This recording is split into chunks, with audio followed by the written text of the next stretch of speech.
इस वक्त की बड़ी अहम खबर आ रही है उत्तर प्रदेश के भदोही जनपद से, जहां कोरोना का कहर गांव-गांव है। इसमें भदोही जिला भी अछूता नहीं है, वह भी इसकी चपेट में है। भदोही जिले की स्वास्थ्य व्यवस्था भी दूसरे जिलों की प्राथमिक स्वास्थ्य केंद्र जैसी ही है। हालांकि यहां पर पिछले साल में एक नया अस्पताल बनकर तैयार हुआ था, जिसमें कुछ सुविधाएं तो हैं पर ऑक्सीजन प्लांट नहीं था।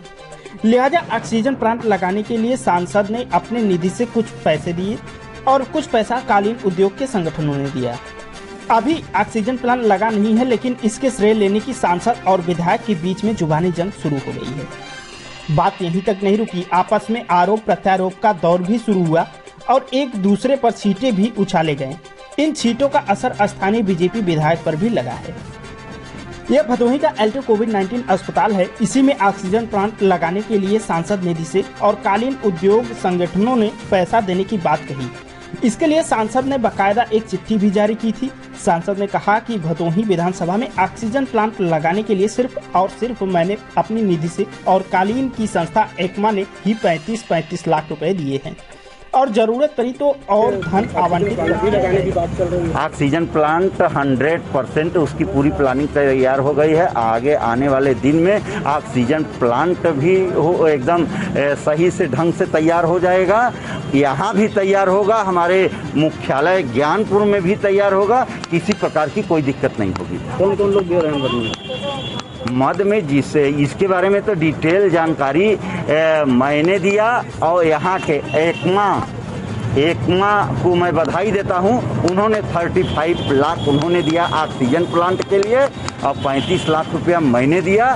फिर आगे जो भी उसमें घटेगा मैंने चिट्ठी के माध्यम से मैंने अभी डीएम साहिब को बोल दिया कि जहाँ भी कोई कमी होगी उसको देने के लिए मैं तैयार हूँ। सांसद द्वारा कही गई यह बात औराई विधायक को नागवार गुजर गई।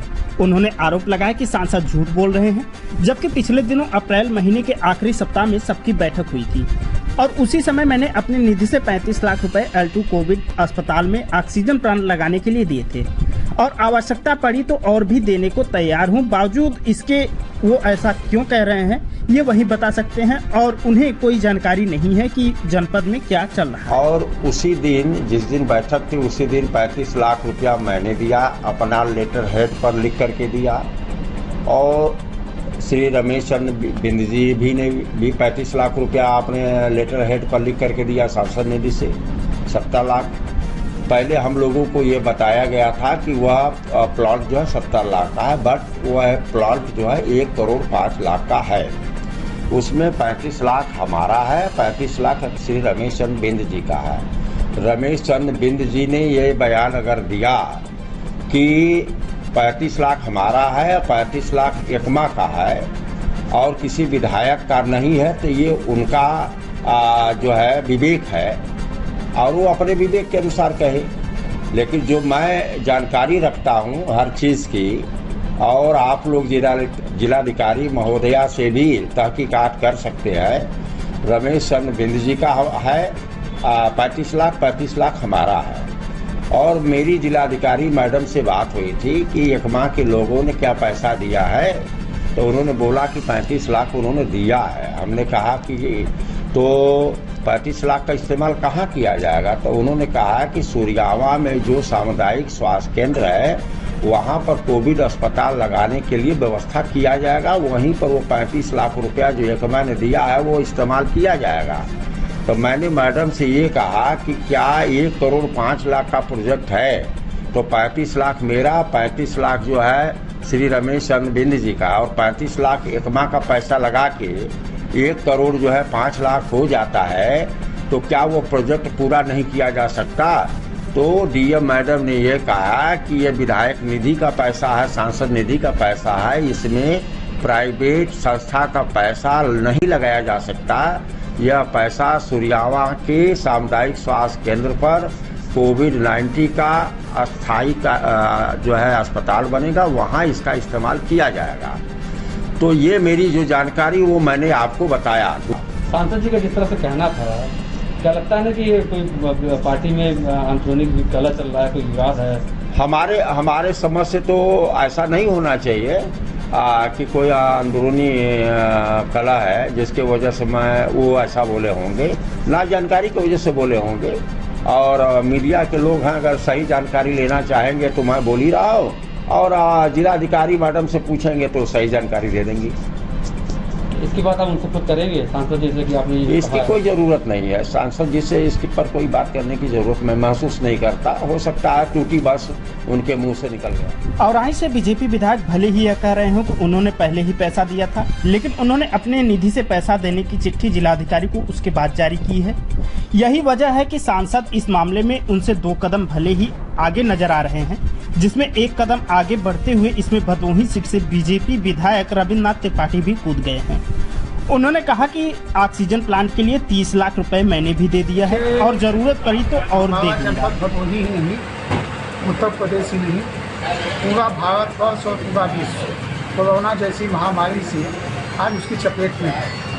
किसी की ऑक्सीजन के तहत जान न जाने पाए, ऑक्सीजन की कमी न होने पाए, उसके लिए ऑक्सीजन प्लांट की स्थापना के लिए मैंने आज 30 लाख रुपए देने का काम किया है अपने निधि से। तो कहाँ लग रहा है प्लांट? ये महाराज बलवंत चिकित्सालय, जो लगभग 1 करोड़ रुपए की लागत से ये लगेगा। महाराज बलवंत चिकित्सालय भदोही में यह बहुत बड़ा प्लांट लगाया जा रहा है, ताकि भविष्य में कभी भी हमारे इस जनपद में ऑक्सीजन की कमी न आने पाए। इसी तरह से सुरजाओं में भी स्थापना की जा रही है, जहाँ जहाँ भी, हमारे गोपीगंज में भी, ज्ञानपुर में भी, लेकिन सुरजामा, भदोही और राई, ये हर जगह ऑक्सीजन प्लांट लगाने का काम किया जा रहा है। और जनता के हित के लिए हम सब अग्रसर आगे हैं, और मैं समझता हूँ कि अब भदोही जनपद ही नहीं, आसपास के जनपदों में जो यह सुविधाएं उपलब्ध कराई जाए, उसमें भदोही जनपद अग्रणी है। आसपास के जनपद के भी मरीज आते हैं तो उनको भी कहीं ऑक्सीजन। वही भदोही की जनता इन माननीय विधायक और सांसद के बर्ताव से बेहद नाराज और निराश नजर आ रही है। पेशे से कालीन बनाने वाले कालीन निर्यातक और अखिल भारतीय कालीन निर्माता संघ एकमा के सचिव ने कहा कि हमारे विधायकों और सांसद को ऐसा नहीं करना चाहिए। पहले इन्हें ऑक्सीजन प्लांट लगाने की मेहनत करना चाहिए, ताकि हमारे शहर की आम जनता को बचाया जा सके। और इस महामारी में जो पेंडेमिक फैली हुई है, इसमें बहुत ज़्यादा ऑक्सीजन की प्रॉब्लम आ रही थी, और ज़िले में एक भी ऑक्सीजन प्लांट न होने की वजह से डीएम साहब के साथ हम लोग की मीटिंग हुई, तो उन्होंने वहाँ पे ऑक्सीजन प्लांट का मुद्दा उठाया। तो हमारे तरफ से, संगठन की तरफ से और हमारे एक्सपोर्टरों की तरफ से 35 लाख रुपये हम लोग अभी तक दे चुके हैं। 35 लाख सांसद की तरफ से आया है, इसी तरह और दोनों विधायक लोग की तरफ से पैसे आ रहा है। और हमारा बस इतना कहना है कि जल्दी जल्दी ये लग जाए, उसमें जो भी कमियां आएंगी, जो भी कुछ आएगा, तो हम लोग कोशिश करके वो पैसे की भरपाई और करेंगे। मगर हमारा बस एक ही वो है कि 3rd वेव से पहले ये प्लांट सुचारू रूप से चालू हो जाए। जिस तरह से उबापोक की स्थिति चल रही है, लोग कह रहे हैं कि हमने किया, क्या लगता नहीं कि पहले होना जरूरी होना चाहिए कि पहले प्लांट लग जाए, वो चलना शुरू हो जाए? ये प्लांट पहले लग जाना चाहिए था, और बहुत पहले लग जाना चाहिए था। इस तरह की किसी राजनीति को मैं अच्छा नहीं मानता, जो भी राजनीति हो रही है, और लोगों का इनिशिएटिव बहुत धीरे धीरे आ रहा है। लोगों को और आगे आना चाहिए और जल्दी जल्दी इस काम को पूरा कराना चाहिए। एक में आगे भी इस पर आगे कुछ करते रहेंगे। हम अभी और अपने मेंबरों से अपील कर रहे हैं कि ज़्यादा से ज़्यादा इसमें सहयोग करें, और भी जो फॉर्म में ऑक्सीजन सिलेंडर के अलावा सिलेंडर के माध्यम से, कंसनट्रेटर के माध्यम से, और जो मदद हो सके या दवाओं से या पैसे से, वो किया जाए। इस महामारी को सब लोग मिलकर लड़ेंगे, तभी लड़ पाएंगे। हालांकि ऑक्सीजन प्लांट के लगाने के लिए श्रेय को लेकर सांसद और विधायक की आपसी तू-तू मैं-मैं में भदोही की पीड़ित जनता निसहाय होकर देख रही है। उसे यह न समझ में आ रहा है कि जनप्रतिनिधियों को उन्होंने चुनकर भेजा था ताकि इस कठिन वक्त में उनकी मदद कर सके, बजाय इसके कि अपनी अपनी वाहवाही लूटने में लगे हैं। और तो और जुबानी जंग से यही लगता है कि अपनी निधि से न देकर मानो अपनी जेब से दिए हों, और उन दिए हुए पैसों का श्रेय लेने में जुटे हैं। और तो और भदोही अल्टो कोविड अस्पताल में लगने वाले ऑक्सीजन प्लांट की कीमत लगभग 1 करोड़ 5 लाख की है। बावजूद इसके पूरा रकम देने की बजाय यहाँ भी आश्वासन दे रहे हैं कि जबकि यह बीमारी धीरे धीरे कर उनके इलाकों के लोगों की जान ले रही है। ऐसे में बेहतर यह होता कि पहले जान बचाने के लिए ऑक्सीजन प्लांट लग जाने देते, उसके बाद फिर आपस में उसका हिसाब किताब करते और अपनी अपनी वाहवाही लूटते। भदोही से आनंद तिवारी की रिपोर्ट, नमो टीवी भारत।